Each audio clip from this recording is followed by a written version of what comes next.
शलाकया चक्षुरुन्मिलितं येन तस्मै श्रीगुरवे नमः।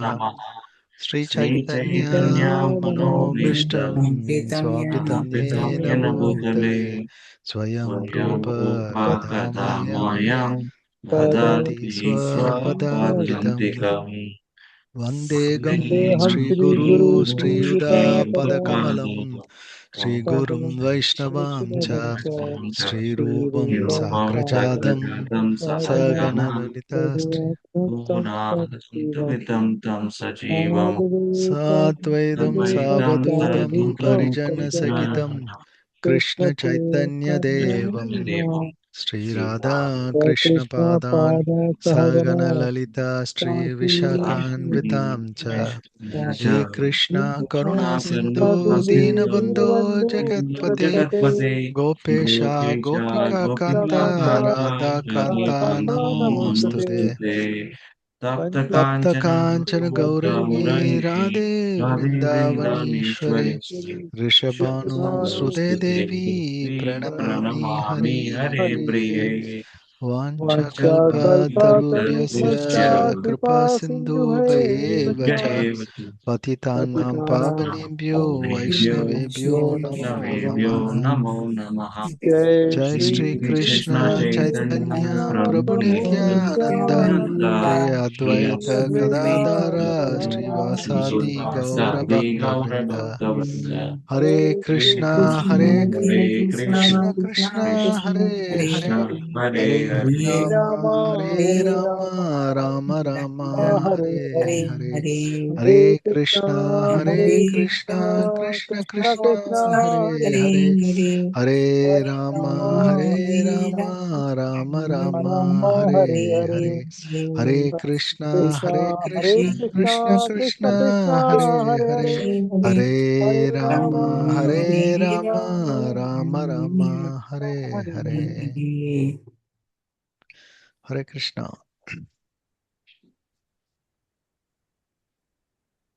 Welcome all for the Friday class.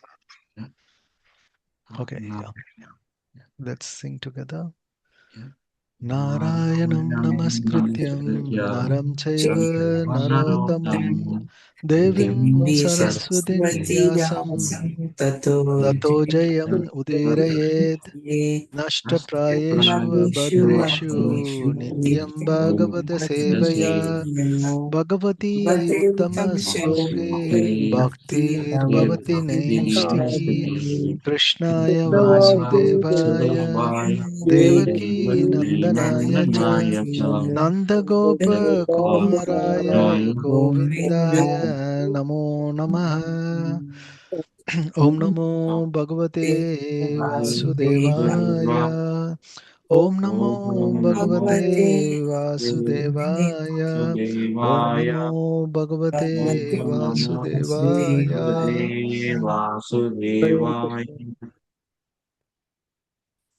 Yeah, just hold. Okay. Okay, welcome all. As I said, okay, where are we? Anyone? Chapter 9. Chapter 9. Chapter 8? Text 18. Huh? Text 18. Yeah, up to text 18 we have done. Okay, can you recall chapter 9 is what, and anyone? We can come up to the point of where we are from chapter 9. We were talking about when Krishna was ready to leave for Dwarka, and the Pandavas were trying to stop him. And then they were going to Kurukshetra to see Bhishma Dev. So we discussed all this. Okay, All the good. different saints. Yeah, actually it was Yudhisthira who stopped him. Yeah. Yeah. How did he stop him? Did he order him, oh, you should not go? No. I am the emperor, you shouldn't go. No. So with love and affection. So, yeah. So, and Krishna could not, and it was also Krishna's plan. Yeah, so he had to take all these people. He wanted to convince because Yudhishthira Maharaj was lamenting, or he was feeling that he is the main reason for killing so many people in the war. Just for his greed of the emperor, he felt he killed so many people, and he was lamenting for them. So, in spite of Krishna and Vyasadeva, the sages headed by Vyasadeva trying to convince him, Yudhishthira Maharaj would not get convinced. So, with that mood, he was there. And when Krishna was about to leave, and Yudhishthira Maharaj with lovingly said, "No, you have to be here for some more days," Krishna accepted, and his plan was to take him to Bhishma Dev, Okay. who is lying in the deathbed, the bed of arrows at Kurukshetra. Yes, So yes. there are two things. One is to get the wisdom from Bhishma Dev, because from his dying moment, all our wisdom he has to give it to this world, and especially to his grandchildren, so that they can run this empire. Another thing is he also wanted that his devotee. Bhishma Dev is nothing but his devotee. So Krishna wants to be present before his devotee. That was the wish or desire of Bhishma Dev, that he wanted to see Krishna at the time of his death. Yeah, so he goes there. And also he wants to show that now the Pandavas, no, his other desire was, to show the Pandavas is now the king. That's why it is said, if we have any desire, especially at the time of our death, you know, and then desire, you will hang on to it in the next life also. So we have to be very careful with that. So these are all some of the lessons that we can learn. So all his desires were fulfilled, and then he was the other desire to see Krishna before him. That's also there. So we have seen that Bhishma welcomed all the Pandavas. So here is a person who is situated on a bed of arrows and he is welcoming. How did he welcome? According to the time and place. He welcomed by nodding his head and with his sweet words. So he first pacified the Pandavas, saying that how much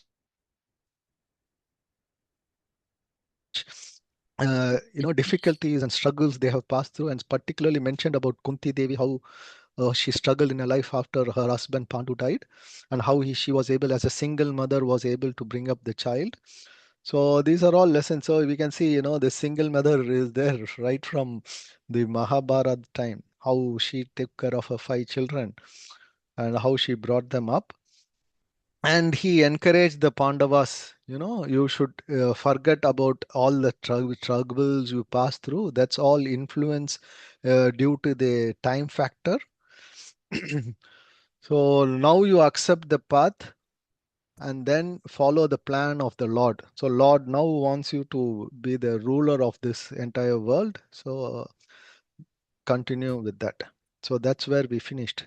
So now from 18 to 22, Bhishma Dev is going to glorify Krishna. After he finished talking with the Pandavas, he is going to glorify Krishna about various factors of Krishna and what are his qualities, and all the other factors that we are going to see now. And then, the wisdom of Bhishma Dev has to come there. So Bhishma instruct Yudhishthira Maharaj of various dharmas. We'll see various dharmas here. Yudhishthira Maharaj going to um, uh, what to say, not preach, going to tell whatever his experience on this and pass it on to him so that he follows that when he is ruling. And the final moment of Bhishma Dev comes, and then what is his desire at the final moment, how he should see Krishna, and then the Bhishma Stuti, the prayers of Bhishma, the very famous prayers of Bhishma, where he recalls the various pastimes in which he had seen Krishna. He remembers all the various pastimes Bhishma and Krishna were involved, particularly the scene of the chariot of wheel which Krishna carries, to come and hit Bhishma Dev in the Kurukshetra war, and how at the end final moment how Bhishma Dev departs from this material world, and he events thereafter. So this is how this chapter is going to be. All right. I will appreciate people on the Zoom to put on the cameras. It will be good to have a good interaction. All right, who wants to read? We'll start with Vinay Prabhu only. Hare Krishna. ईसावाय भगवान् साक्षात् आद्यो नारायण पुमन् मोहायन् मायया लोकम् गुद गुदाश्चारति वृष्णिषु. Translation: This Sri Krishna is no other than the inconceivable original personality of Godhead. He is the first Narayana, the supreme enjoyer, but he is moving amongst the descendants of King Krishna just like one of us, and he is bewildering us with his self-created energy, purport. The Vedic system of acquiring knowledge is the deductive process. The Vedic knowledge is received perfectly by disciplic succession from authorities. Such knowledge is never dogmatic. All ill-conceived by less intelligent person, the mother is the authority to verify the identity of the father. She is the authority for such confidential knowledge. Therefore, authority is not dogmatic. In the Bhagavad Gita, this truth is confirmed in the second verse of the fourth chapter, and the perfect system of learning is to receive it from authority. The very same system is accepted universally as truth, but only the false arguer speaks against it. For example, modern spacecraft fly in the sky, and when scientists say that they travel to the other side of the moon, men believe these stories blindly because they have accepted the modern scientists as authorities. The authority speaks, and the people in general believe them. But in the case of Vedic truth, they have been taught not to believe. Even if they accept them, they have a different interpretation. Each and every man wants to direct perception of Vedic knowledge, but foolishly they deny it. This means that the misguided man can believe one authority, the scientist, but will reject the authorities of the Vedas. The result is the people have degenerated. Here is an authority speaking about Sri Krishna as the original personality of Godhead and the first Narayana. Even such as impersonalist as Acharya Shankara has said in the beginning of his commentation on the Bhagavad Gita that Narayana, the personality of Godhead, is beyond the material creation. The universe is one of the material creations, but Narayana is transcendental to such material paraphernalia. Bhishma Dev is one of the 12 Mahajans who knows the principle of transcendental knowledge. His confirmation of Lord Sri Krishna being the original personality of Godhead is also corroborated by impersonalist Shankara. All other acharyas have also confirmed this statement, and thus there is no chance of not accepting Lord Sri Krishna as the original personality of Godhead. Bhishma Dev says that he is the first Narayana. This is also confirmed by Brahmaji in the Bhagavatam 10.14 verse. Krishna is the first Narayana in the spiritual world, Vaikuntha. There are unlimited number of Narayanas who are all the same personality of Godhead and are considered to be preliminary expansions of the original personality of Godhead Sri Krishna. The first form of the Lord Sri Krishna first expands himself in the form of Baladeva. And Baladeva expands in so many other forms such as Sankarshna, Pradyumna, Aniruddha, Vasudev, Narayana, Purusa, Rama, Narsimha. All these expansions are one and the same Vishnu Tattva, and Sri Krishna is the original source of all preliminary expansion. He is therefore the direct personality of Godhead. He is the creator of the material world. He is the predominating deity known as Narayana in all the Vaikuntha planets. Therefore, his movement amongst human beings are another sort of bewilderment. The Lord therefore says in the Bhagavad Gita that foolish person consider him to be one of the human beings without knowing the intricacies of his movements. The bewilderment regarding Sri Krishna is due to the action of his twofold internal and external energies upon the third one called marginal energy.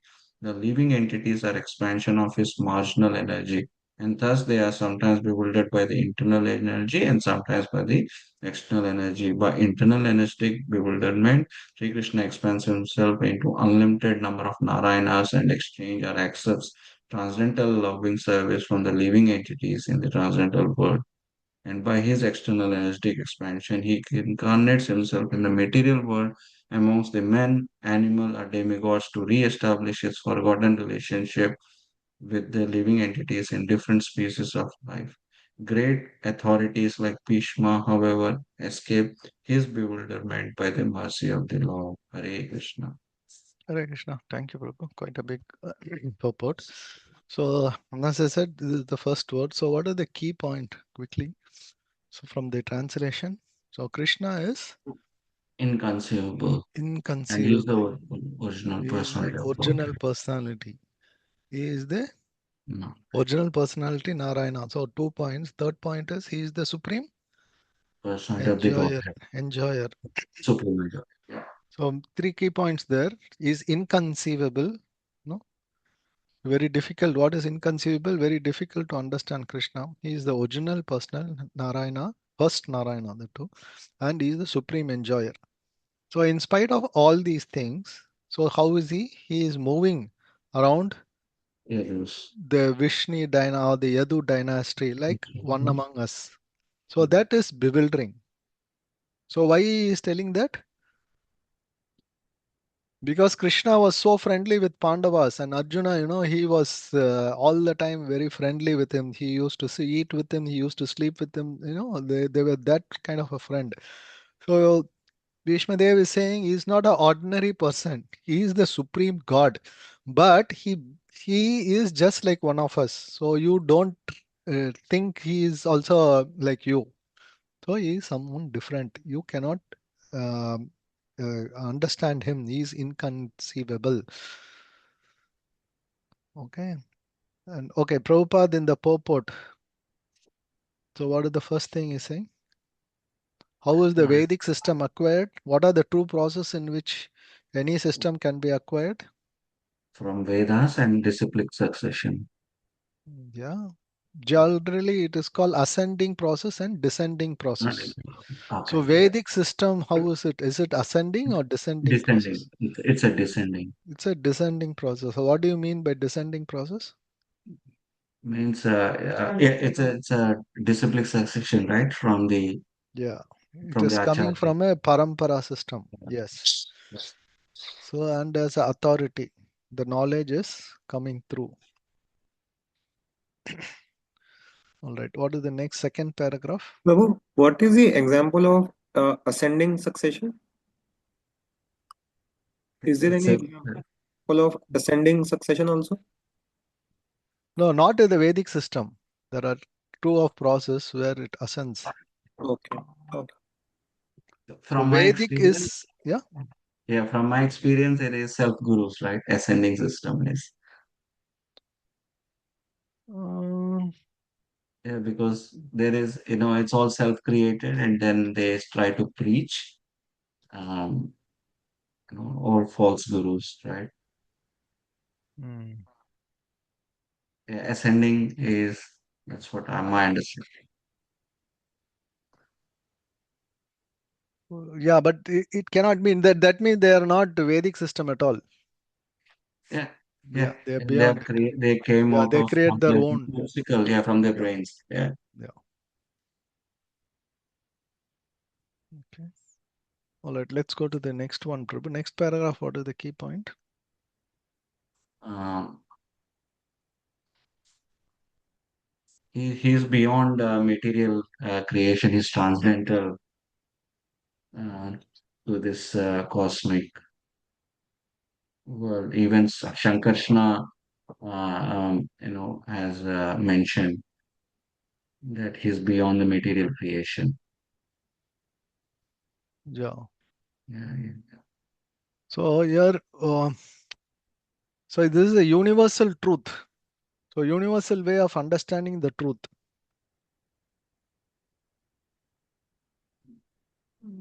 So people in the modern world, scientifically, sometimes Prabhupada give the example, modern spacecraft fly in the sky, and when scientists say they travel to the other side of moon, men believe these stories blindly because they accepted the modern scientists. In fact, Prabhupada didn't at all accept that people landed in the moon.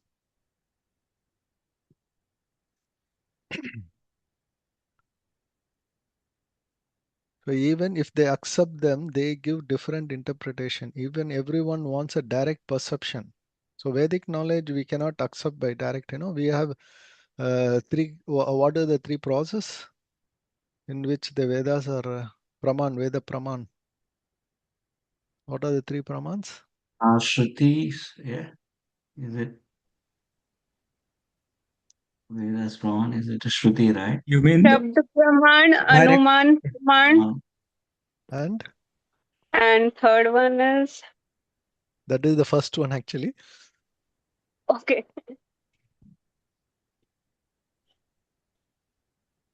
Maybe hearing. Direct I forgot. evidence. That is direct Yeah, direct evidence. Pratyaksha, evidence. Pratyaksha, So, That yeah, is, yeah. What is that? Pratyaksha Pratyaksha. Praman. Pratyaksha Praman. Direct evidence. yeah, And yeah. the second is Pratyaksham. Anuman. Anuman is the Shabd Praman. hypothesis. Yes. Inference. Hypothesis or, yeah, trying to hide. And like Prabhu said, Shruti is actually Shabda Praman, hearing process. Right. So that's what is mentioned here. So that means you have to hear from the authority. You have to come through the process. Okay, so how Bhishma understanding about Lord Krishna? So Bhishma is said to be the authority. Why do we call him Bhishma as the authority? Because he is one of the Mahajans. fill in the Mahajans. blanks. Yes, Yeah. Mahajans. Very good. How many Mahajans are there? 12. 12 Mahajans. He is one among them. So he is the authority speaking about the Krishna as the original personality. So, but Narayana is transcendental to this material world. Even though everything comes from him, he is transcendental. Yeah, that's what Prabhupada mentions. He is the Magajan. And various expansions of Krishna. The spiritual world, Vaikunta, there are unlimited planets where each Narayana are there as a planetary expansion. So Prabhupada highlights, various expansion of the Lord Shankarshana, Pradyumna, Aniruddha, Vasudeva, and Narayana, Rama, Narsimha. Okay, let's go to the next verse. So this was about original creation of original personality of Godhead Narayana. Next one is, who wants to read? Rushin Prabhu. Yeah. Hare Krishna. Hare Krishna. अस्यानुभावं भगवान् वेदगुह्यतमं शिवः देवर्षिनारदः साक्षात् भगवान् कपिलो नृप. Translation and purport by His Grace Sri Bhaktivedanta Swami Srila Prabhupada. Srila Prabhupada ki jai. Translation: O King, Lord Shiv, Narad, the sage amongst the demigods, and Kapil, the incarnation of Godhead, all know very confidentially about the glories through direct contact. Purport: Pure devotees of the Lord are all Buddhas, or persons who know the glories of the Lord in different transcendental loving services. As the Lord has innumerable expansions of his plenary form, there are innumerable pure devotees of the Lord who are engaged in the exchange of service of different humors. Ordinarily, there are 12 great devotees of the Lord, namely Brahma, Narad, Shiv, Kumar, Kapil, Manu, Prahlad, Bhishma, Janak, Shukdev Goswami, Bali Maharaj, and Yamraj. Bhishma Dev, although one of them, has mentioned only 3 important names of the 12 who know the glories of the Lord. Srila Vishwanath Chakravarti Thakur, one of the great acharyas in the modern age, explains that Anubhav, or the glory of the Lord, is first appreciated by the devotee in ecstasy, manifesting the symptoms of perspiring, trembling, weeping, bodily eruptions, etc., which are further enhanced by a steady understanding of the glories of the Lord. Such different understanding of powers are exchanged between Yashoda and the Lord, binding the Lord by the robes, and in the chariot driving by the Lord in the exchange of love with Arjun. These glories of the Lord are exhibited in his subordinated. These glories of the Lord are exhibited in his being subordinated before his devotees, and that is another feature of the glories of the Lord. Shukdev Goswami and the Kumars, although situated in the transcendental position, became converted by another feature of bhav and turned into pure devotees of the Lord. Tribulations imposed upon the devotees by the Lord constitute another exchange of transcendental bhav between the Lord and the devotees. The Lord says, I put my devotee into difficulty and thus transcendental bhav between the Lord and the devotee, and thus the devotee becomes more purified in exchanging transcendental bhav with me. Placing the devotee into material troubles means delivering him from the illusory material relations. The material relations are based on reciprocation of material enjoyment, which depends mainly on material resources. Therefore, when material resources are withdrawn by the Lord, the devotee is 10% attracted toward the transcendental loving service of the Lord. Thus, the Lord snatches the fallen soul from the mire of material existence. Tribulations offered by the Lord to his devotee are different from the tribulations resulting from vicious action. All these glories of the Lord are especially known to the great Mahajans like Brahma, Shiv, Narad, Kapil, Kumar, and Bhishma, as above mentioned, and one is able to grasp it by their grace. Hare Krishna. Hare Krishna. Thank you, bro. So this verse talks about Lord Shiva, Narada, and Kapila, the incarnation, all know. So he's highlighting few other people, out of which all three are other Mahajans, right? Shiva, Narada, Kapila, they are all Mahajans again. So how they are also talking about various incarnation of the Lord and his glories. So Prabhupada highlights of the 12 Mahajans there, and he explains, Ashya Anubhava. So Vishnu Chakri Thakur is one of the great acharyas. So he first appreciated devotees, about ecstasy manifested in symptoms like, perspiration, weeping, trembling, all these kind of an ecstasy one shows in their affection or the love towards the Godhead, which is further enhanced by steady understanding of the glories of the Lord.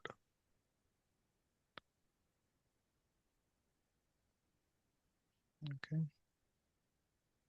So that bhava, I put my devotee into difficulties and thus devotee become more purified in exchanging the transcendental bhava with me.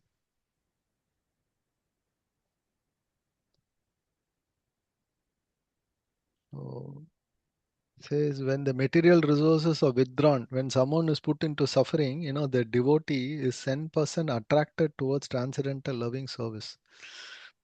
Generally, it's the other way, We ask, why, Lord, why are you putting so many difficulties? Here, when material resources are withdrawn by the Lord, the devotees put more love toward the Lord. Thus, the Lord snatches the fallen soul from the mere of material existence. So, suffering offered to the Lord to his devotees are different from tribulations resulting from vicious action. So, one should be able to grasp all these things, thinking that these are the mercy or the grace of the Lord. That's what Prabhupada or Vishnu Chakriti Thakur highlights there. Okay, let's go to the other one. Yeah, Ankit Prabhu. Yes, Prabhu. Can you hear me, Prabhu? Yes. Okay. Yes, Yeah. yes. Okay. Yeah. Hare Krishna. Hare Uh, Krishna. Yam manyase matuliyam priyam mitram sahasramam akro sachivam dutam sahadad atha saritham. Translation: O king, that personality whom out of ignorance only you thought to be your material cousin, your very dear friend, well-wisher, counselor, messenger, benefactor, etc. is that very personality of Godhead Shri Krishna. Purport by Srila Prabhupada. Srila Prabhupada ki jai. Lord Shri Krishna, although acting as the cousin, brother, friend, well-wisher, counselor, messenger, benefactor, etc. of the Pandavas, was still the Supreme Personality of Godhead. Out of his causeless mercy and favor upon his unalloyed devotees, he performs all kind of services. But that does not mean that he has changed his position as the absolute person. To think of him as an ordinary man is the grossest type of ignorance. Hare Krishna. Hare Krishna. Yes. So this word again, Bhishma Dev highlights No, various roles Krishna had taken. He was a friend, he was a well-wisher, he was a counselor. He also became the messenger to go to Duryodhana to stop the war, to give the Pandavas the rightful, at least, 5 villages. He went and requested. He was also the charioteer, Saradityam. So this same personality, the original Supreme Personality of Godhead was acting in different roles. So he was like cousin, brother, friend, all these things. This is just because of his supreme costless mercy for his unalloyed devotees. That's what Prabhupada highlights. So don't think that he is an ordinary man. If you think that way, it's a gross ignorance of yours. Okay, let's go to the next verse. Krishna Dharma Prabhu. Jai Dharma Prabhu, sorry. हरिबो सर्वात्मनः समादृशो हेयाद्वस्याय न अहङ्कृते तत्कृतं मति वैषम्यं निराबाधस्य न क्वचेत् निराबाधस्यस्य न क्वचेत्. Translation by His Divine Grace A.C. Bhaktivedanta Swami Srila Teacher. Being the absolute personality of Godhead, He is present in everyone's heart. He is equally kind to everyone and He is free from false ego of differentiation. Therefore, whatever He does is free from material inability. He is equibalanced. Purport. Because He is absolute, there is nothing different from Him. He is Kaivalya. There is nothing except Himself. Everything and everyone is the manifestation of His energy, and thus He is present everywhere by His energy, being non different from it. The sun is identified with every inch of the sun rays and every molecular particle of the rays. Similarly, the Lord is distributed by his different energies. He is Paramatma or the super soul present in everyone as the supreme guidance, and therefore he is already the chariot driver and counsel of all living beings. When he therefore exhibits himself as the chariot driver of Arjuna, there is no change in his exalted position. It is the power of the devotional service only that demonstrates him as the chariot driver or the messenger. Since he has nothing to do with the material conception of life, because he is absolute spiritual identity, there is for him no superior or inferior action. Being the absolute personality of Godhead, he has no false ego, and so he does not identify himself with anything different from him. The material conception of ego is equibalanced in him. He does not feel, therefore, inferior by becoming the chariot driver by his pure devotee. It is the glory of the pure devotee that only he can bring about the service from the affectionate Lord. Srila Prabhupada ki jai. Thank you. Hare Krishna. Yeah. So in the next 3 or 4 verses, again, Bhishma Dev going to highlight, further nature, further more qualities of Krishna here. So this verse, he says, is the Sarva Atmanam. So he is present in everyone's heart. How is he present in everyone's heart? Super soul. As a Paramatma, yes, super soul. So he is outside and inside. So that's what Antar and Bahar. If you see in Kunti Devi's prayer, she also mentions that Krishna is there outside and also in inside. So Krishna is inside. If you at least here we can't see Krishna before eyes, but there in Bhishma, everyone are able to see Krishna. And then Bhishma Dev says Krishna is outside, and then he is also as the supreme. He is within the heart of every one of us, and he is equal. So because he is there with everyone, he is not supporting just the Pandavas. He is equal to all. He is present. He is equal to everyone. He is free from false ego. He is free from false ego. He doesn't differentiate everything, and he is the absolute person. He is equibalanced. So Prabhupada highlights in the purport that he is the how his energies are manifested. So everything and everyone is the manifestation of his energy, and he is present everywhere by his energy. So we cannot say Lord is not here now. He is present in his energy, which is non-different. So Prabhupada give the example like how the sun and the sun rays and also the molecular particle. So similarly, Lord is present within us as super soul or Paramatma. So, like Arjuna, for Arjuna, how Krishna was the chariot driver, for us also we can make, Krishna as our chariot driver. How? Krishna is there in each one of us as Paramatma. But we think we are the controller. Give the control to the chariot driver within us. That is Paramatma. And you counsel. He is the counsel for all. So consult the Paramatma. Everything. We know the two stories of the bird, right? In one of the Upanishad which is talking about. So there are two Svetasvara. birds. Huh? Svetasvara. Yeah, Svetasvara Upanishad. So one bird is jumping from one branch another trying to enjoy. The other bird is just all the time watching. So the one bird is jumping, it means from various branches. That means you take so many birds going to try to enjoy things you want to enjoy within various branches, trying to get the fruits. And the other bird is just watching you. So that is the Paramatma or the super soul. So once this bird, rather than jumping to various branches trying to see, it has to see the super soul. Once it gets dovetail to the Paramatma within the heart and take that direction, then the life becomes success. So that's what here it's mentioned. Paramatma, give Paramatma, let him become the chariot driver of our life. And the next paragraph talks about no change in position, even though he takes, different roles. We have seen he has taken different role like a messenger, chariot driver, friend, cousin, husband of, 16,000 queen. So many roles he has taken, but still he is the absolute. He is the original personality of Godhead.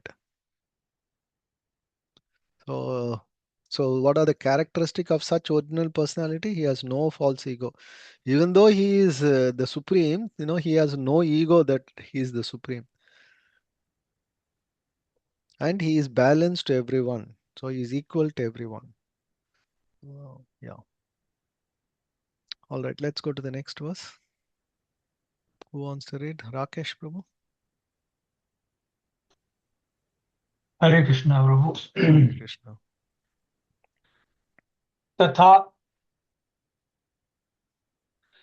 तथाप्येकान्तभक्तेषु पश्य भूपानुकम्पितम् यन्मे सुत्यजतः साक्षात् कृष्णो दर्शनमागतः.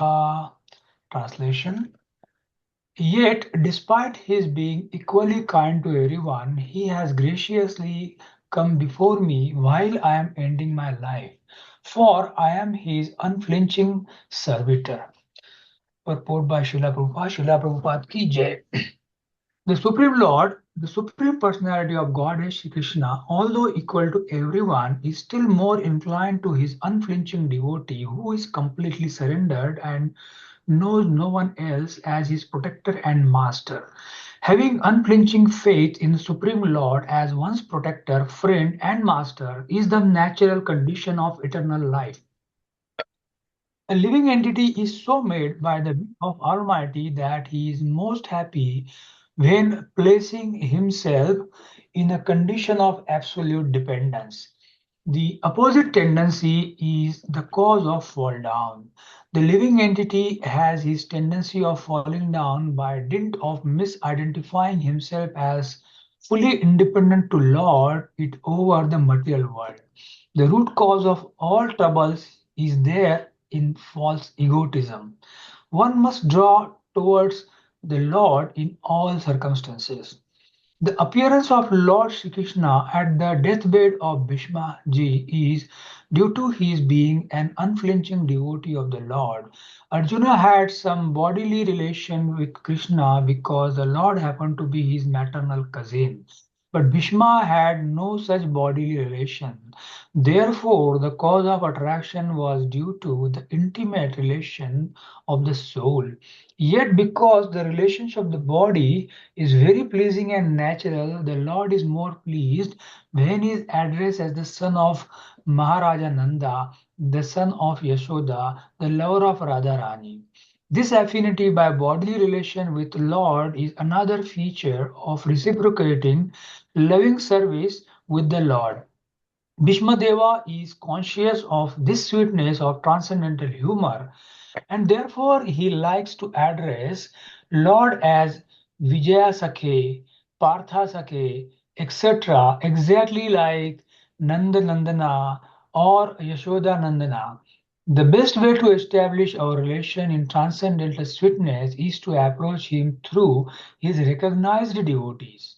One should not try to establish the relation directly. There must be a medium which is transparent and competent to lead us to the right path. Hare Krishna. Hare Krishna. Thank you, Prabhu. So yeah. So this verse, so in the previous verse, he mentioned that he is equal to all, right? Now he is trying to little quite differentiate how he is equal and how he has some affection towards his devotees. So he says, in spite of Krishna being equal to everyone, sama darshana for him, he is specially inclined to his devotees, so to his unflinching servitors, to all his unflinching devotees who are faithful to him. This is actually said that Lord reciprocates with his devotees. That's what Prabhupada highlights in the purport. So although he is equal, it is more inclined to his unflinching devotee who is surrendered to him and who feels that he is the protector. The surrendering process, one of the important thing is the surrendering person always thinks that anything Krishna is the protector, he is the master. For such person, how he is there, you know. And Bhishma Dev says that, I am his devotee, this is just the mercy of the Lord that he is come before me when my life is going to end.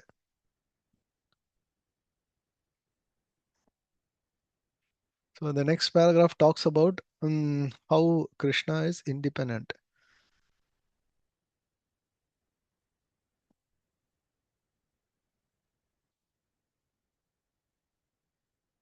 So the root cause of all the, any fall down of anyone, the opposite, the tendency to one fall down is basically ahankar, basically due to the false ego, right? So the living entity that has tendency to fall down by misidentifying himself, that, I am the controller, I am the doer, and not depending on the Lord, because Lord is actually totally independent over material world. So that is where the problem comes. So one must draw toward the Lord in all circumstances. So Bhishma Dev, even at the time of deathbed, he wanted, to Krishna to be before him at the time of deathbed, and Krishna's mercy is there. He comes there.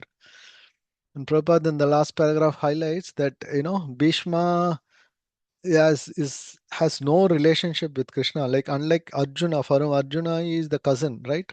For Bhishma Dev, he has no relationship, no bodily relationship. But what is his relationship? Pure devotee. Yeah. Yeah, How is the pure devotee? How he is becoming a pure devotee? Through attraction, the cause of attraction. That's what in his prayers he comes, how the rati, how the bhava, how the mood he has for the Lord. So that relationship is not bodily, it is a what relationship? Between the soul. It's an intimate relationship of the soul, Atma. So yet because of yet because here Prabhupada, therefore the cause of attraction was due to the intimate relationship of the soul.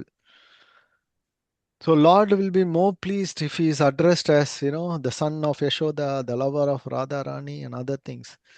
So Bhishma Dev, so we're going to see the Bhishma Dev Shruti, in that he calls the Lord as Vijaya Saki, Partha Sardi, all these things he calls him. So that the love he wants to show, how is that? So one should not try to establish, a relationship directly, but via the media which is transparent and competent and lead us to the right path, to the love.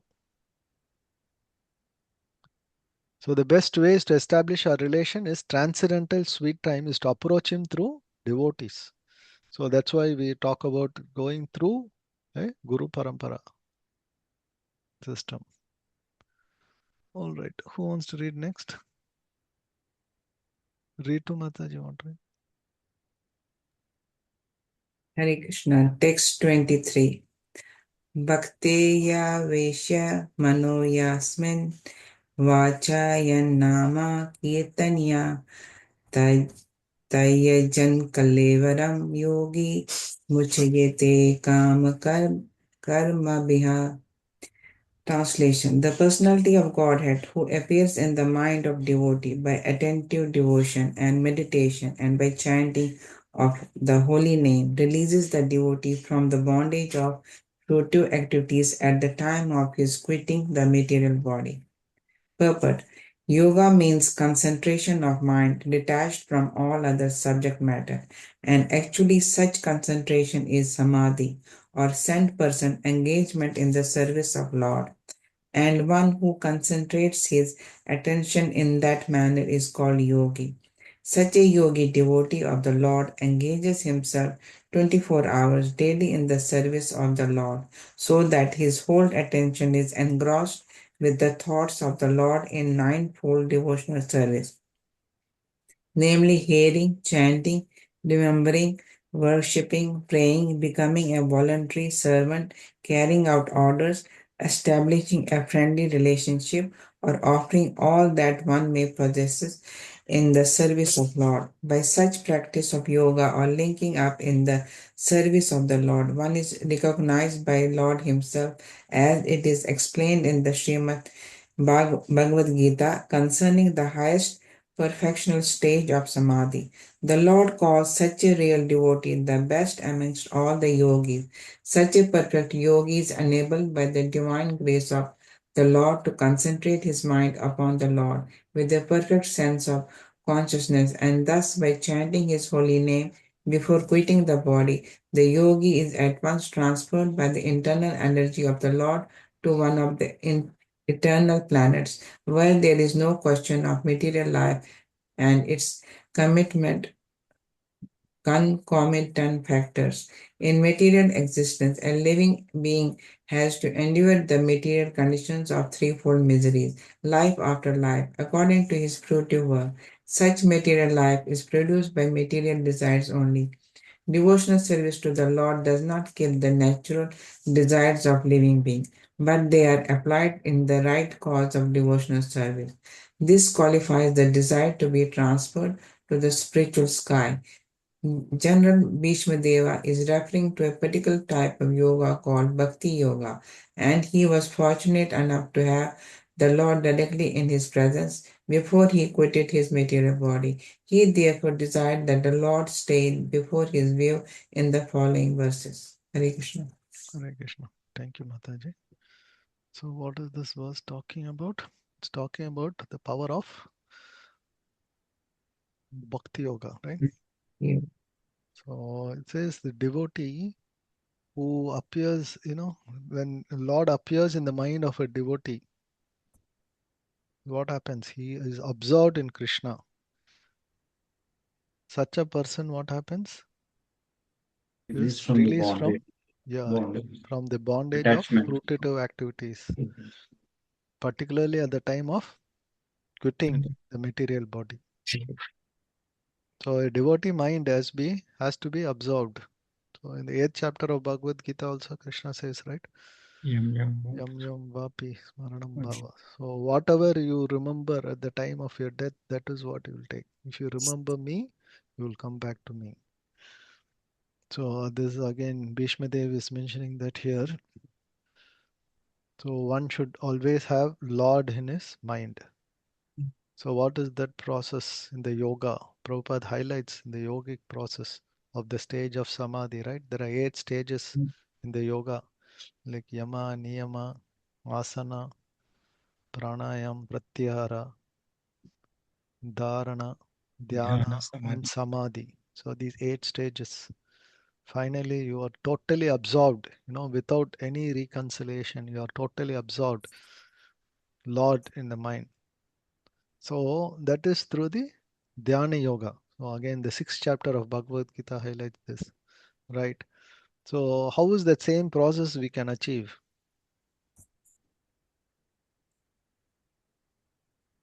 So are we all dhyana yogis? We are not a yogi. So through bhakti, so the power of bhakti yoga is mentioned. Just, if we start remembering the Lord. So here Prabhupada highlights, the ninefold of devotional service, like hearing, chanting, remembering, worshipping, becoming a dasya, carrying out orders, establishing friendly relationship with the Lord. So such practice of bhakti yoga is more powerful. So in this current Kali Yuga, bhakti yoga is the process. For the bhakti yoga, the simple process is chanting the holy name. Yeah, that's the process. So how to achieve that perfectional stage? There are different stages of remembering. Anyone remembers in Nectar of Instructions? There is a verse in which Prabhupada highlights this in the purport. Different stages of remembrance. And a few Bhakti Shastri students. Rakesh Prabhu, have you finished Nectar of Instruction? Yes, Prabhuji. Yeah. So have you heard the Shravana Dasa, Varana Dasa? Yeah, Yeah. it's already quite some time. Sampati Dasa. So these are all Shravana Dasa. So you have to hear. Then Varana Dasa means accepting it. Then Smarana Vasta. That means remembering the Lord, and chanting in ecstasy. Sampanti, developing the external relationship with the Lord. And especially this smarana. Smarana means remembering. Again, there are 5 stages of that. It should be uninterrupted. So many times we are interrupted in remembering. As we go along, our remembrance should be uninterrupted. And then it should become more concentrated. First, it starts with interruption. We remember Krishna sometimes, and then we are busy with so many activities, we forget. But then as we go along, our remembrance should be all the time. Even though we are in a happy mood or in a distress mood, everything, Krishna has to be remembered. Constant remembrance of Krishna. And then not just remembrance, uninterrupted remembrance, then we start to get more concentrated, get more absorbed in that.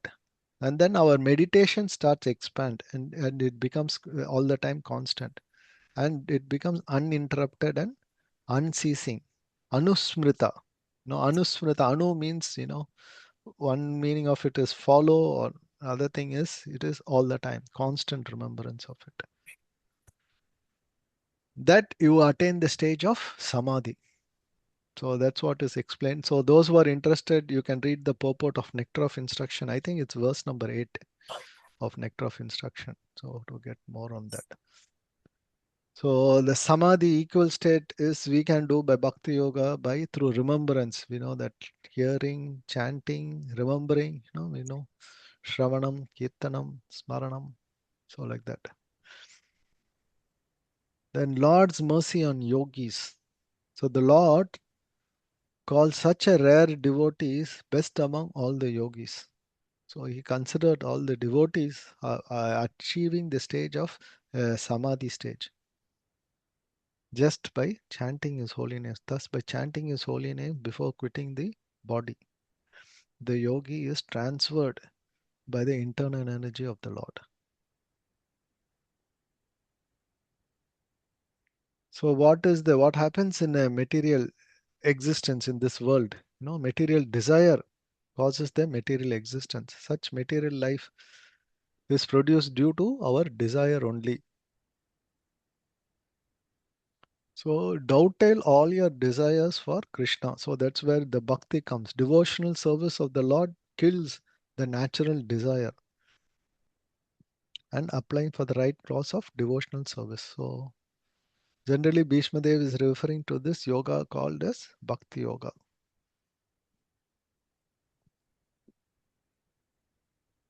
All right, let's go to the next verse here.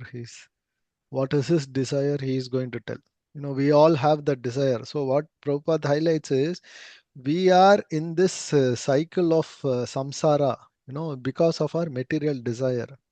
But to come out of that, apply your desire towards Krishna, dovetail your desire for Krishna. That's what is bhakti yoga. And now, at the time of his deathbed, now what is Bhishma Dev going to desire? Yes, Prabhu, you have come on right time. Bhupesh Prabhu, you can read it.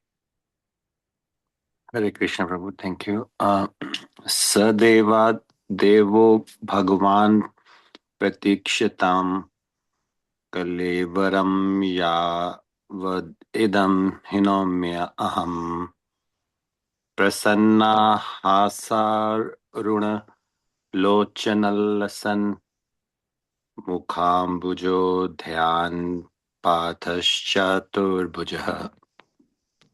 Translation by Srila Prabhupada. Srila Prabhupada ki jai. May my Lord, who is four-handed and whose beautifully decorated lotus face with eyes as red as rising sun is smiling, kindly await me at that moment when I quit this material body. Go with the purport as well. Yes, Prabhu. Purport. Bhishma Deva knew well that Lord Krishna is the original Narayana. His worshipable deity was four-handed Narayana. But he knew that four-handed Narayan is a plenary expansion of Lord Krishna. Indirectly, he desired Lord Sri Krishna to manifest himself in his four-handed feature of Narayana. A Vaishnav is always humble in his behavior, although it was 10% certain that Bhishma Deva was approaching Vaikuntha Dham just after leaving his material body. Still, as a humble Vaishnav, he desired to see the beautiful face of the Lord, for after quitting the present body, he might not be in a position to see the Lord anymore. A Vaishnav is not puffed up, although the Lord guarantees his pure devotee entrance into his abode. Here Bhishma Deva says, as long as I do not quit this body, this means that the great general would quit the body by his own will. He will not being forced by the laws of nature. He was so powerful that he could stay in his body as long as he desired. He got his benediction from his father. He desired that the Lord stay before him in his four-handed Narayan feature so that he might concentrate upon him and thus be in trance in that meditation. Then his mind might be sanctified with thinking of the Lord. Thus he did not mind wherever he might go. A pure devotee is never very anxious to go back to the kingdom of God. He entirely depends on the goodwill of the Lord. He is equally satisfied even if the Lord desires him to go to hell. The only desire that a pure devotee entertains is that he may always be in rapt attention with thinking of the lotus feet of the Lord. Regardless, Bhishmadeva wanted this much only, that his mind be absorbed in the thinking of Lord and that he pass away thus. That is the highest ambition of a pure devotee. Hare Krishna. Hare Krishna. Yeah. So, what is the desire of Bhishma Dev? He wants to see the Lord in the four-handed form. So already he explained that he is the original Narayana, right? So now his desire, before he is quitting this body, he wants to see the beautiful lotus feet of Krishna in his four-handed form with eyes as red as rising sun. He is describing, and his face should be smiling. So that is the time he wants to leave this body. He wants to quit this body. That's his request to the Lord. Right, and Prabhupada highlights, Bhishma Dev is aware of Lord's position. He is the original Narayana, so he desires to see him in the four-handed form of the Lord. And the humble nature, the humility of a devotee. Bhishma Dev feels that, so last time before I leave this world, I need to see you in this form, you know.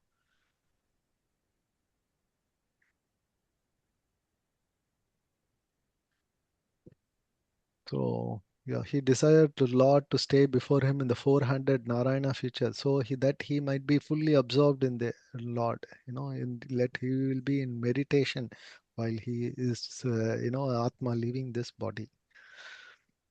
So that's the desire of a pure devotee. So he doesn't, he is not. Prabhupada highlights, the desire of a devotee is never. A devotee is never anxious to go back to the spiritual world.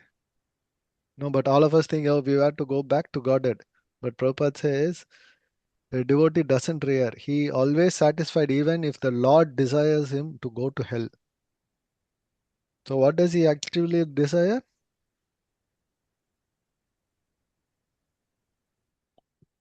Service, Devotional service to Service, yes, Godhead, loving service service to the Supreme to Personality Krishna. of Godhead, wherever it is. He will love to do that. So now Bhishma Dev wanted to see Lord in the 400 form with a smiling face, beautiful lotus eyes, and his eyes are like a rising sun, so that his mind is totally absorbed in thinking the Lord. And that's how we will pass on. Okay? Such a beautiful All right. shloka. Yeah. Sorry, bro. Such a beautiful shloka, I'm saying. Yeah, very nice. That's the desire of Yeah, Bhishma Dev. wonderful, Yeah, wonderful. Shloka. that was a wonderful verse. So now Bhishma Dev instructs. Next section is Bhishma Dev is going to instruct Yudhishthira Maharaj. So who wants to read? Prashant Prabhu, if you're there, or else I will go with. Yeah, Hare Krishna Prabhuji. Yes, Prabhu.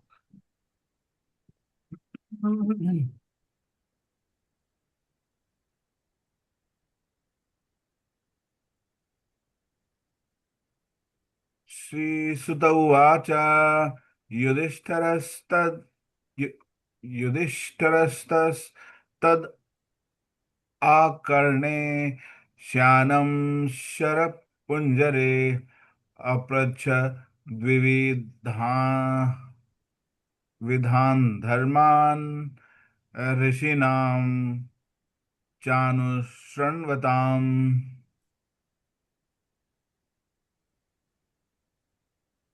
Translation by Srila Prabhupada. All glories to Srila Prabhupada. So the Goswami said, Maharaj Yudhisthira, after hearing Bhishma Dev speak in that appealing tone, asked him in the presence of all the great rishis about the essential principle of various religious duties. Purport. Bhishma Dev, speaking in that appealing tone, convinced Maharaj Yudhisthira that he was very soon passing away, and Maharaj Yudhisthira was inspired by Lord Krishna to ask him of the principles of religion. Lord Krishna inspired Maharaj Yudhisthira to ask Bhishma Dev in the presence of many great sages, indicating thereby that the Lord's devotee like Bhishma Dev, although apparently living as a worldly man, is far superior to many great sages, even Vyasadeva. Another point is that Bhishma Deva at that time was not only lying on the deathbed of arrows, but was greatly aggrieved because of that state. One should have asked him any questions at that time, but Lord Sri Krishna wanted to prove that his pure devotees are always sound in body and mind by dint of spiritual enlightenment. And thus, in any circumstances, a devotee of the Lord is in perfect order to speak of the right way of life.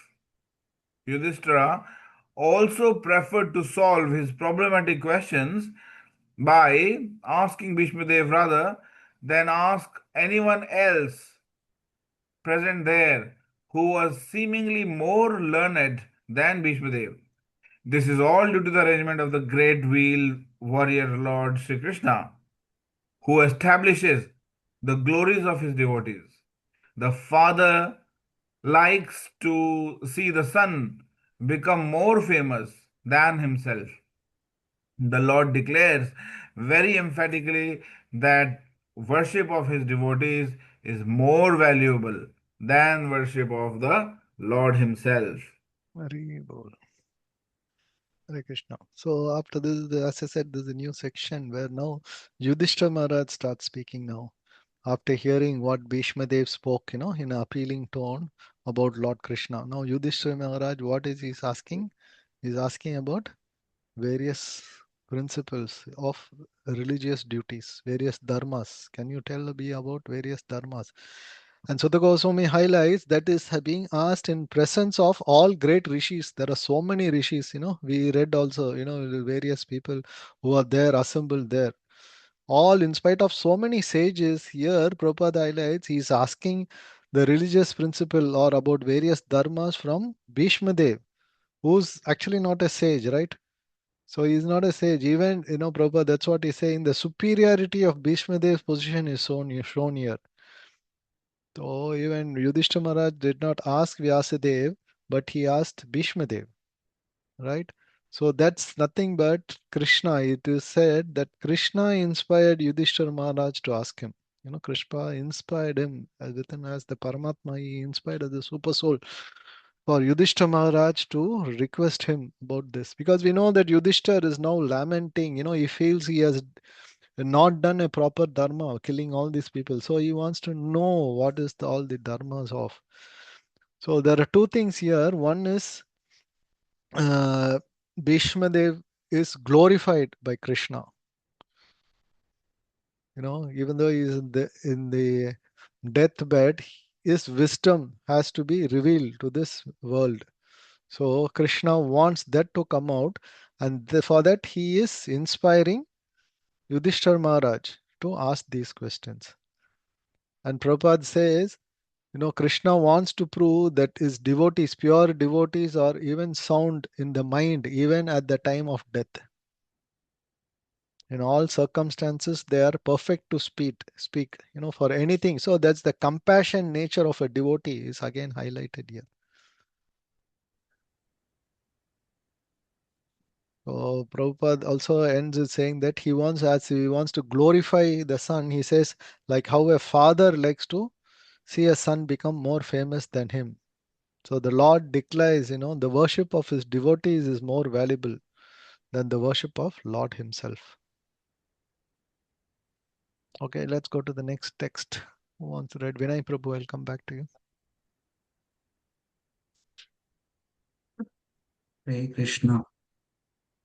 Purusa swabhava vihitan yata varnam yata sraman vairagya rajo padibhyam amnatobhya lakshanan. Translation: A Maharaj Yudhisthira inquiry. Bhishma Dev first defined all the classification of castes and orders of life in terms of individual qualification. Then he systematically in twofold divisions described counteraction by detachment and interaction by attachment. The conception of four castes and four orders of life as planned by the Lord himself in Bhagavad Gita 4.13 is to accelerate transcendental qualities of the individual person so that he may gradually realize his spiritual identity and thus act according to get free from material bondage or conditioned life. In most all the Puranas, the subject matter is described in the same spirit. And so also in the Mahabharata, it is more elaborately described by Bhishma Dev in the Shanti Parva beginning the 60th chapter.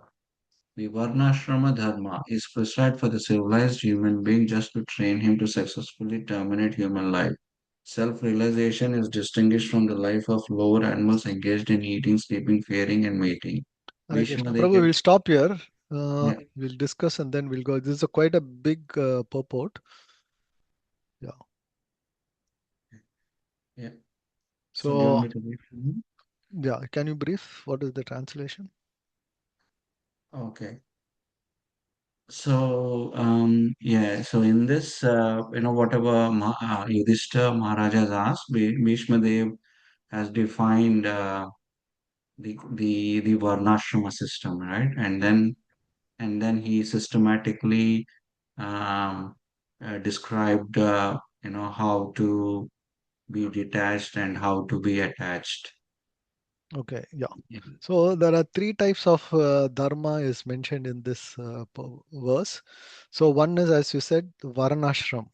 We'll see that varnashram system, two folds, varna and ashram. And next is about detachment. counteraction of detachment, vairagya, and then raga, being attached, and interaction by attachment. So he's talking about these three categories in this particular verse. So vairagya is detachment, raga is attachment. So how out of designation, of the position. So Prabhupada in the purport highlights the four caste system. What are the four varnas and four ashrams? Anyone? Brahman, Kshatriya, Vaishya, Shudra. Yeah, that's the four And varnas. then Brahmacharya, Grihast, Vanaprastha, and Sannyas. Very good. Yes. So which verse is highlighted there? Prabhupada highlights that 413. 413. What is that? Anyone? Bhagavad Gita 4.13. Hmm. What verse is that? I know it's 413. Chaturvarnyam maya Yeah, shishtam. Chaturvarnyam Maya Shratam Guna Karma Vibhagasa Tasya Kartaram Apimam Vidhi Akartaram Avyayam. Yes, very good. So what does it mean? Translation also you can read, Prabhu. Yeah, according to the three modes of the material nature and the work associated with them, the four divisions of human society are created by me. And although I am the creator of this system, you should know that I am yet the non-doer, being unchangeable. Hmm. So this system works on what principle? Is it due to one born in a family of them, or Guna and karma. yeah? Uh, So it is due to the guna, Guna and karma. guna and karma. What do you mean by guna?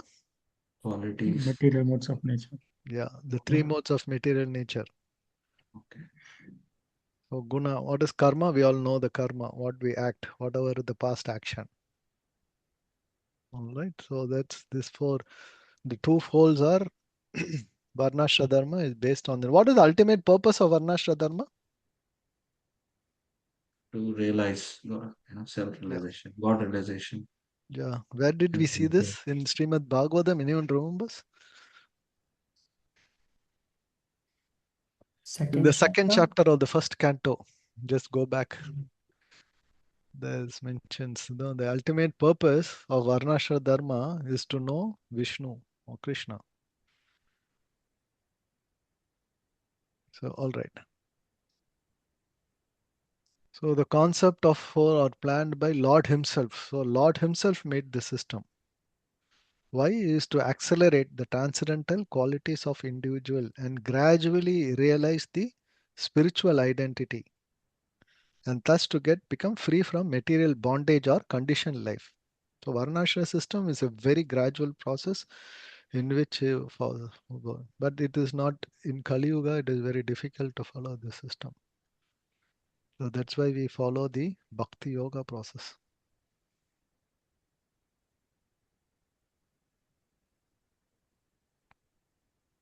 Okay, so let's go to the next section. So Varnashra Dharma is prescribed for the civilized human being just to train himself to successfully terminate his human life.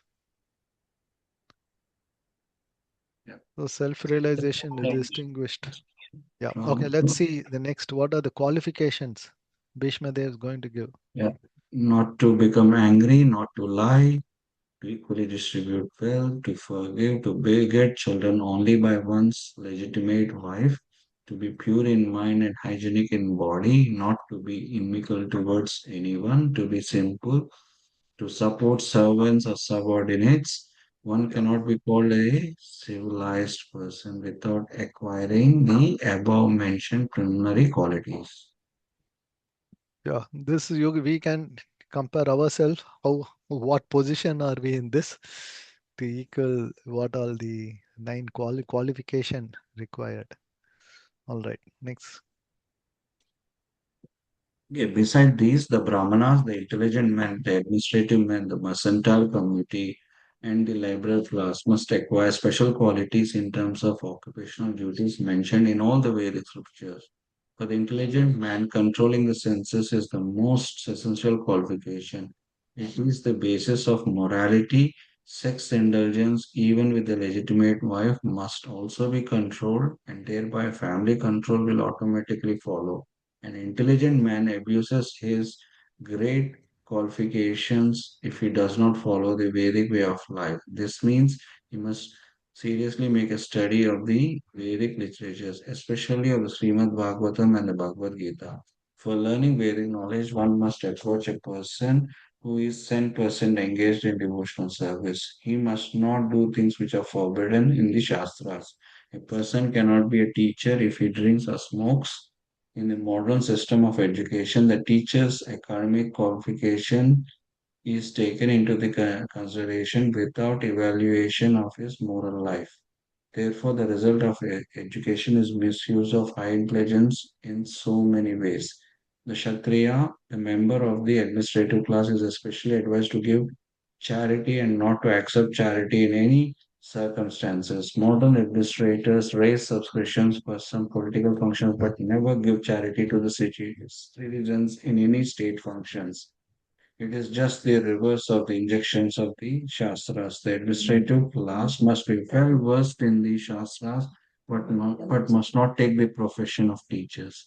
The administrators should never pretend to become non-violent and thereby go to hell. When Arjuna wanted to become a non-violent coward on the battlefield of Kurukshetra, he was severely chastised by Lord Krishna. The Lord degraded Arjuna at that time to the status of the uncivilized man, for it is about acceptance of the cult of non-violence. The administrative class must be personally trained in military education. Covert should not be elevated to the presidential throne by dint of numerical votes only. The monarchs were all chivalrous personalities, and therefore monarchy should be maintained provided the monarch is regularly trained in the occupational duties of fighting. In fighting, the king or the president should never return home without being hurt by the enemy. The so-called king of today never visits the war field. He is very much expert in artificially encouraging the fighting stance in the hope of false national prestige. As soon as the administrative class is turned into the gang of mercantile and liberal men, the whole machinery of government becomes polluted. Okay, just hold on, Prabhu. Yeah. So I know this is a quite big one. Let's quickly see what is the Brahmana. So Brahmana is considered to be the Intelligent. intelligent. So in our body system, what is the Brahmana? Head. Head. Head. And what is the Kshatriya? Arms. Arms. Vaishya? Belly, Eyes. belly, Yeah, Belly, belly. belly, belly. And Yeah. Sudra? foot, Legs. feet, feet. Yeah, feet, leg. Yeah. So this is how the Varna system is described. So Brahmana, as you said, is said to be the more intelligent kind of men. So they have six kind of qualities, right? Anyone knows what is a Brahmana? Should be tolerant. With Yeah, Vedas. Thick there are throat. different qualities. Yes, Bhagavad Gita mentions all these qualities. So generally, it's talked about, Pathan and Parthan. Pattern, So pattern. Yes. Pathan, Parthan. So they learn. So that's what Prabhupada highlight. They study all the Vedic literature. Not only do they study, they teach others. They preach others. So that's the quality of a Brahmana. You study Vedic scriptures and you start preaching others. Another quality, another activity. Actually, there is activity. Then they are talking about yajna and yajnan.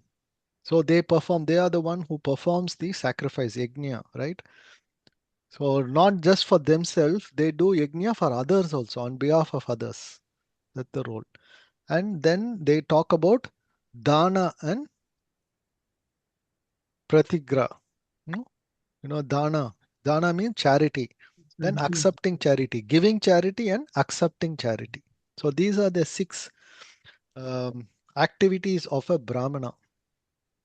So they study scriptures, then they teach scriptures to others, and then they does yajna, and not just for themselves, for the others also. And then they take charity and then give charity, give away them.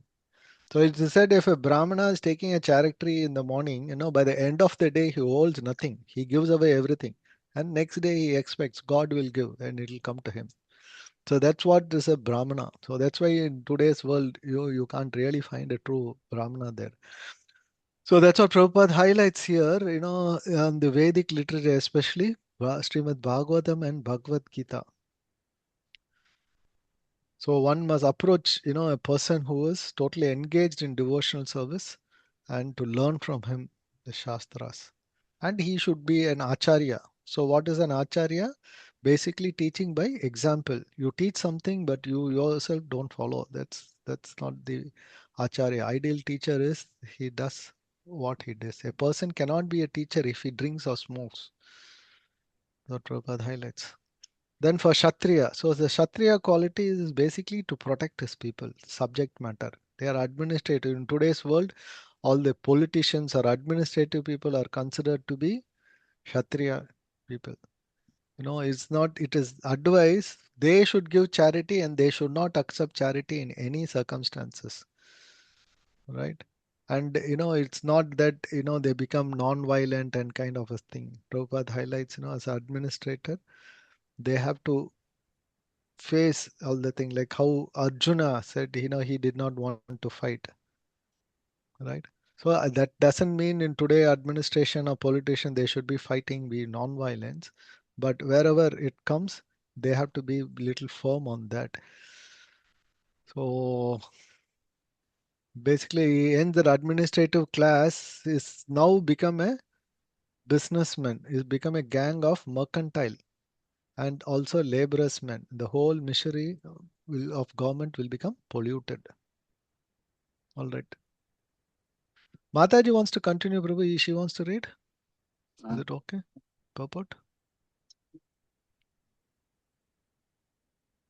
Yeah, from Vaishnav. Hare Krishna. The Vaisyas, the members of the mercantile communities, are specially advised to protect the cows. Cows protection means increasing the milk productions, namely curd and butter. Agriculture and distribution of the foodstuff are the primary duties of mercantile community, backed by education in Vedic knowledge and trained to give in charity. As the Kshatriyas were given charge of the protection of the citizens, Vaishyas were given the charge of protection of animals. Animals are never meant to be killed. Killing of animals is a symptom of barbarian society.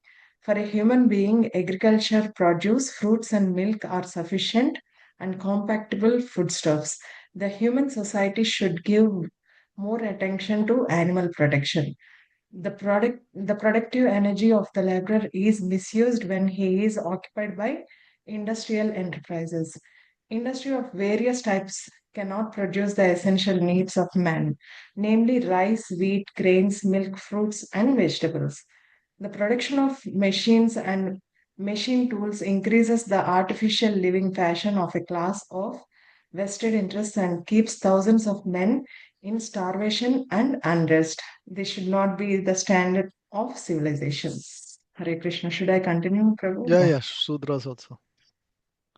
The Sudra class is less intelligent and should not have no independence. They are meant for rendering uh, sincere service to the three higher sections of the society.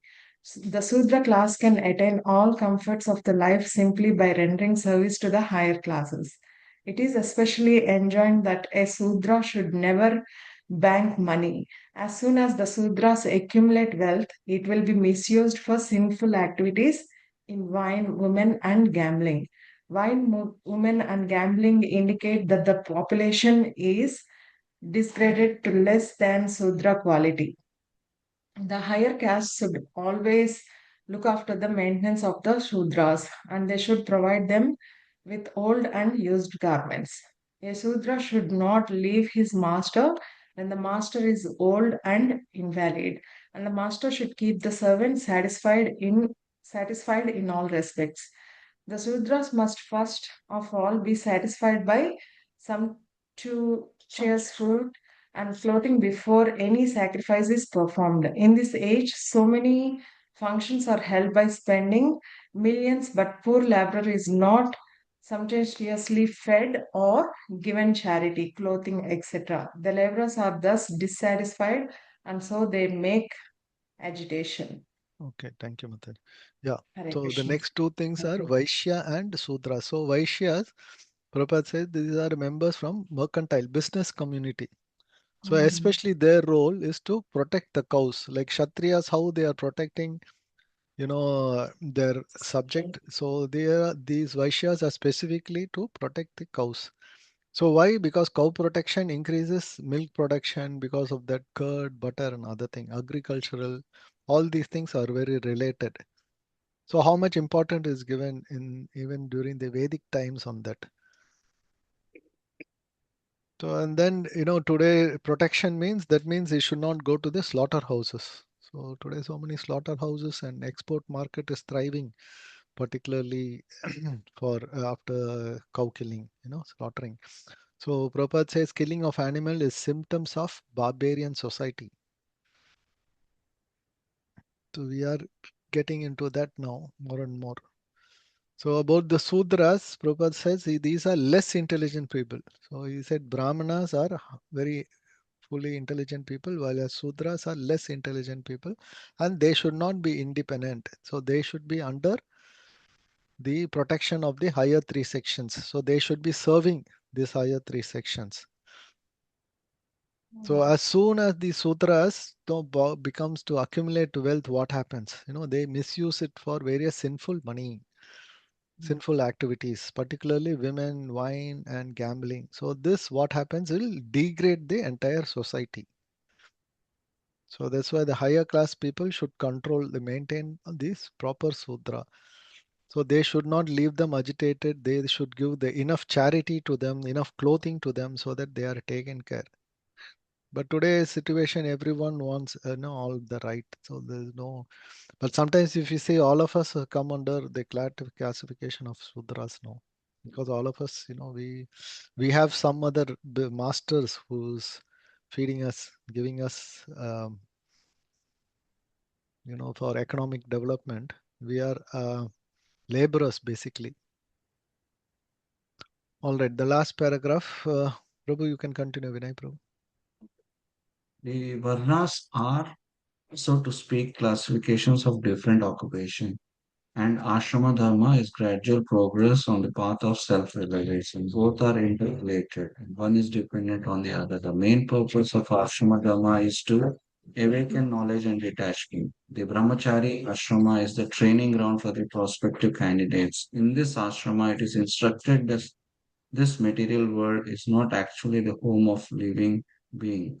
The conditioned souls under material bondage are prisoners of matter, and therefore self-realization is the ultimate aim of life. The whole system of ashrama dharma is a mean to detachment. One who fails to assimilate this spirit of detachment is allowed to enter into family life with the same spirit of detachment.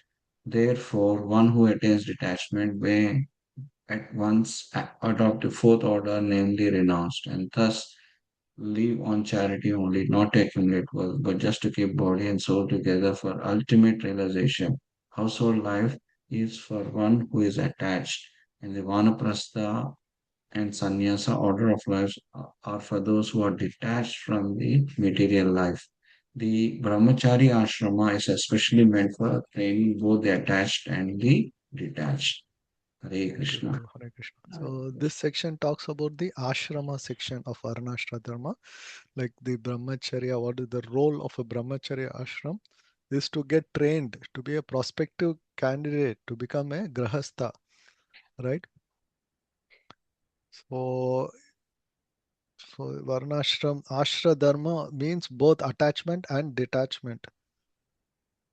So as you get up on the stage of Varna Prastha and Sannyas, then more detachment comes in. And for that to be trained in that Brahmacharya life. While the Grahastha stage, they are attached to their family and other things. But Grahastha, there's a terms called Grahastha and Grahamedhi. Anyone knows what is the difference? Have you heard the term Grahamedhi? What's the difference between a Grahastha and a Grahamedhi? Grahastha is Grahamedi, who is No, anyone, just think, Prabhu. Let me go to someone else first. Someone was also raising the point. Anyone else?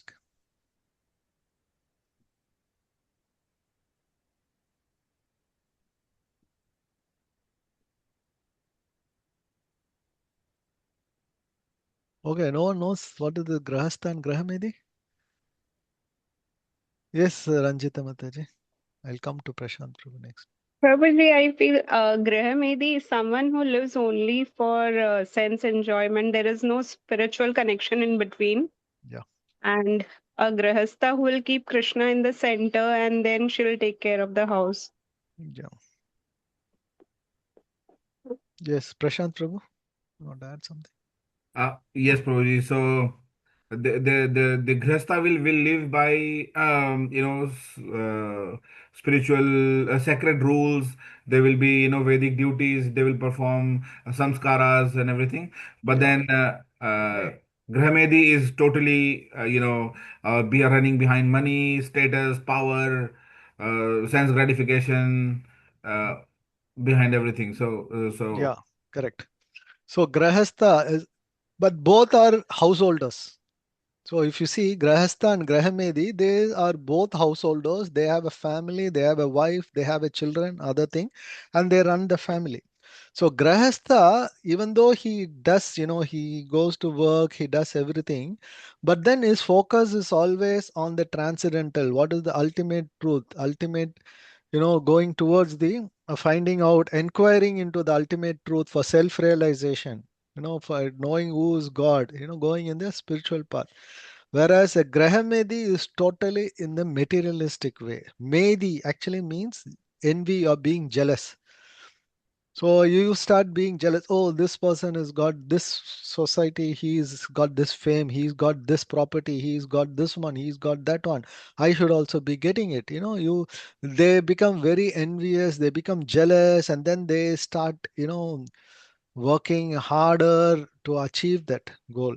And there is no question concept of finding out, inquiring, the miseries, why we are suffering, why are we put into this problem, what is the four major miseries, like birth, death, old age and disease. They don't inquire all this thing. They only want the wealth, family, and they do only for their own people.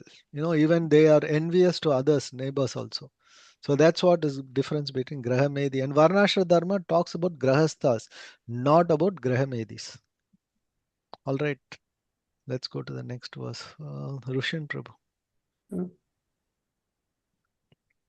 दानधर्मान् राजधर्मान् मोक्षधर्मान् विभागशः स्त्रीधर्मान् भगवद्धर्मान् समासव्यासयोगतः. Translation. He then explained by division acts of charity, the pragmatic activities of a king, and activities for salvation. Then he described the duties of women and devotees both briefly and extensively. Purport. To give charity is one of the householder's main functions, and he should be prepared to give in charity at least 50% of his hard-earned money. A brahmachari or student should perform sacrifices. A householder should give charity, and a person in the retired life or in the renounced order should practice penances and austerities. These are the general functions of all ashramas, or orders of life, on the path of self-realization. In the brahmachari life, the training is sufficiently imparted so that one may understand that the world as property belongs to the Supreme Lord, the Personality of Godhead. No one, therefore, can claim to be proprietor of anything in the world. Therefore, in the life of a householder, which is a sort of license for sex enjoyment, one must give in charity for service of the Lord. Everyone's energy is generated or borrowed from the reservoir of energy of the Lord. Therefore, the resultant actions of such energy must be given to the Lord in the shape of transcendental loving service for Him. As the rivers draw water from the sea through the clouds and again go down to the sea, similarly, our energy is borrowed from the Supreme Source, the Lord's energy, and it must be returned to the Lord. That is the perfection of our energy. The Just Lord hold on, must Prabhu. Just therefore. one second. Yeah. Yeah. So this is again quite a big purport. I'm not going to get into the very details of it, but broadly, so it talks about dana-dharma. It talks about the act of charity, and then the pragmatic activities of king. So what does that mean? Raja dharma. Then act of salvation. Salvation means liberation. So that means it talks about moksha dharma. And then it describes the duties of women. That means it's talking about the stri-dharma. And then last he's talking about duties of a devotees that call bhagavad dharma. So these are all the different dharmas. So in the previous verse he talked about three dharmas. One is varnasrma dharma. Then anyone remembers what are the other two? Detachment and Yeah, vairagya, detachment, and attachment. raga, attachment. So those are the three he spoke about in the previous verse. So three dharmas, varnashra, raga, and vairagya. In this, he is talking about dana dharma, then raja dharma, then moksha dharma, stri-dharma, and bhagavad dharma. So five is spoken here. So then the act of what is act of charity? If you see even in Bhagavad Gita, this talked about how important act the charity is dana. Anyone remembers in which chapter Krishna highlights this? Chapter 18 also it is Chapter there. 18, yes. Dana, dharma, tapa. So Krishna highlights on that. It's the 18th, 5th verse. He talks about that. So why we have to do charity? How That how does it help us? will purify us. Exactly. It helps to purification. So dana, dharma. So one has to do this. That's what Krishna mentions there. So this charity Prabhupada highlights at what each level they should do. So that's why that is why in the Vedic culture, if you see, the children are brought up the brahmacharya stage where they are supported. All these things are there. All right, I'm not getting into details of that, just giving the overview picture. Yeah, continue, bro. Yeah. The Lord, therefore, in the Bhagavad Gita, chapter 9:27, says that whatever we do, whatever we undergo as penance, whatever we sacrifice, whatever we eat, or whatever we give in charity must be offered to Him, the Lord. That is the way of utilizing our borrowed energy. When our energy is utilized in that way, our energy is purified from the contamination of material inebrities, and thus we become fit for our original natural life of service to the Lord. Okay. Raj-dharma is a great science, unlike modern diplomacy for political supremacy. The kings were trained systematically to become munificent and not merely by tax collectors. They were trained to perform different sacrifices only for the prosperity of the subjects. To lead the prajas or to attain the salvation was a great duty of the king. The father, the spiritual master, and the king are not to become irresponsible in the matter of leading their subjects to path of ultimate liberation from birth, death, disease, and old age. When these primary duties are properly discharged, there is no need of government of the people by the people. In modern days, the people in general occupy their administration by the strength of manipulated words, but they are never trained in the primary duties of the king, and that is also not possible for everyone. Under the circumstances, the untrained administrators play havoc to make their subjects happy in all respects. On the other hand, these untrained administrators gradually become rogues and thieves and increase the taxations to finance a top-heavy administration that is useless for all purposes.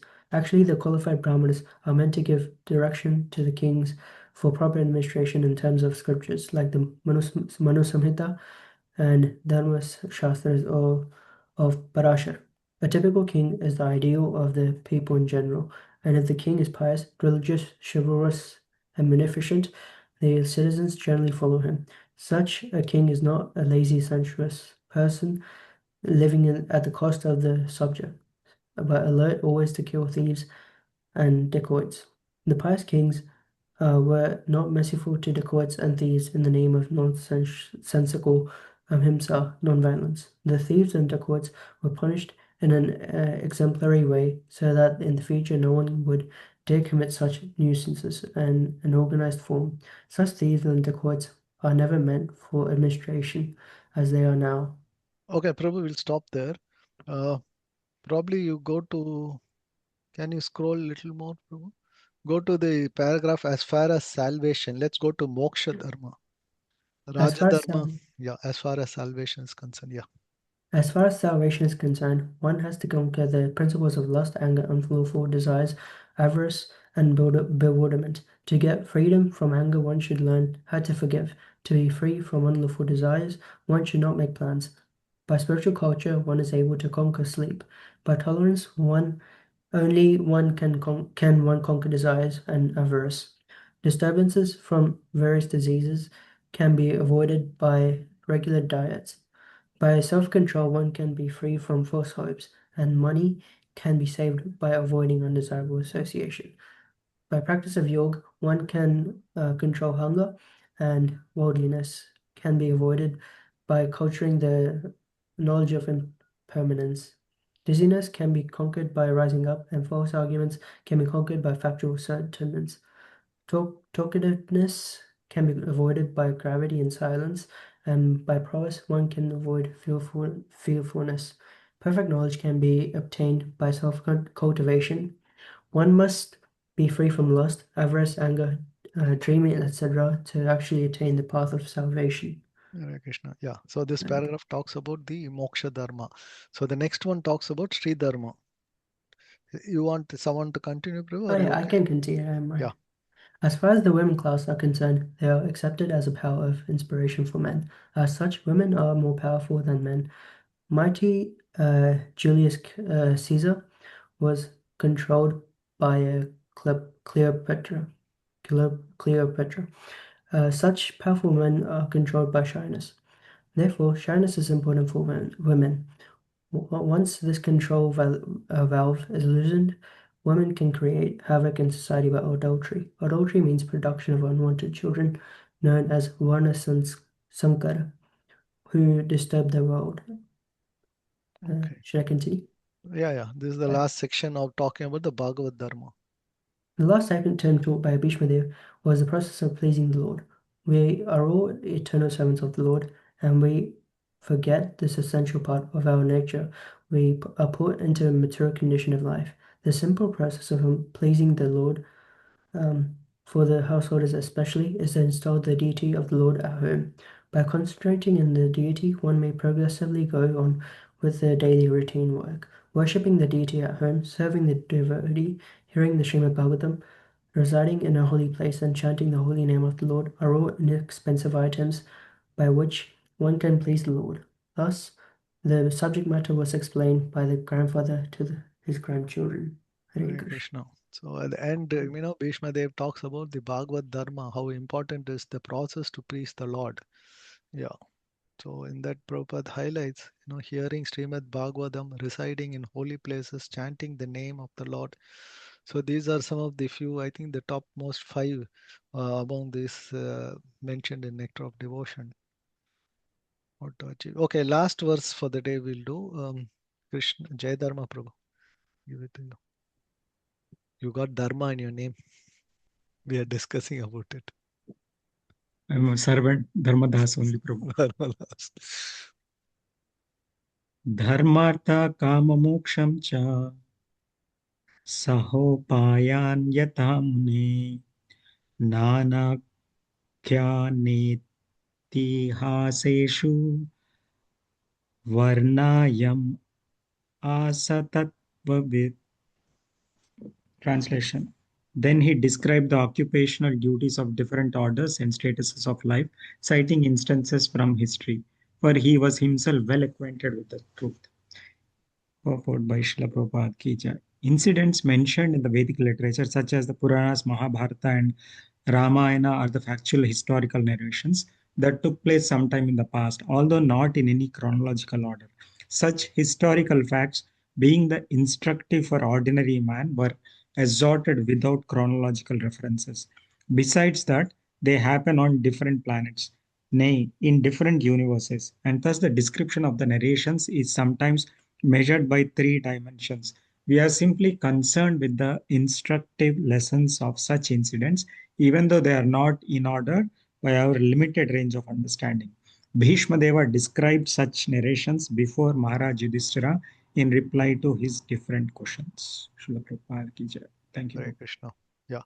So this last verse talks about, he described about these Purusharthas, Dharma, Artha, Kama, and Moksha, and try to quote from various Puranas. So in Srimad Bhagavatam, they are not given in more details. Actually, in Mahabharata, Mahabharata. it will be there in more details of what is happening. In fact, in Bhagavatam also, it not talked about this Vishnu Sahasranam. Vishnu Sahasranamam also is not highlighted here. Okay, I'll stop here. It's already 9:01. So anyone wants to share something, any reflection?